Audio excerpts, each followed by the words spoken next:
le Royaume du Maroc contribue au financement justement du terrorisme transnational? C'est un acteur, le Makhzen, il ne faut jamais oublier que c'est un instrument qui a été créé pour servir les intérêts du colonialisme. Ça, ça date de 1912, c'est plus d'un siècle. Il a été créé dans cette optique. Le problème n'est pas uniquement le régime du Makhzen, le problème c'est aussi les organisations internationales. Il y a des organisations internationales qui sont chargées, qui ont pour mission de lutter contre ça. Où sont-elles? Comment se fait-il que d'ailleurs c'est le comble de l'ironie, ce régime narcotrafiquant prétend présider la Commission des droits de l'homme. Les droits de l'homme. Quel droit de l'homme? C'est-à-dire que vous savez, il y a un système, un système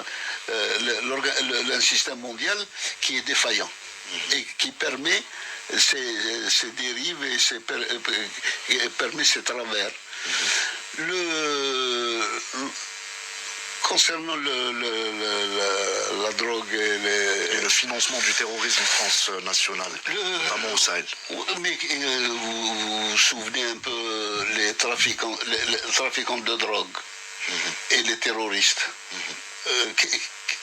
Les trafiquants de drogue ont donné naissance au terrorisme parce que c'est devenu un instrument. Ils connaissent les parcours, ils connaissent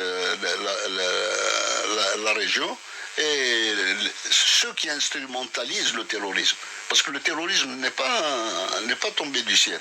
Le terrorisme, c'est une création.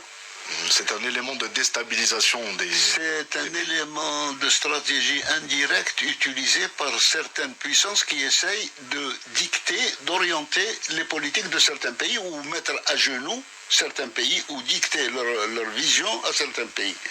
L'Algérie, pourquoi elle a connu le terrorisme? On a essayé de nous faire changer d'orientation.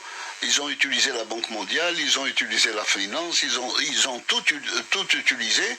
Et à la fin, ils ont terminé par le terrorisme. Parce que comme on n'a pas plié le genou, comme on n'est pas tombé, ils ont utilisé l'ultime moyen, c'est le terrorisme.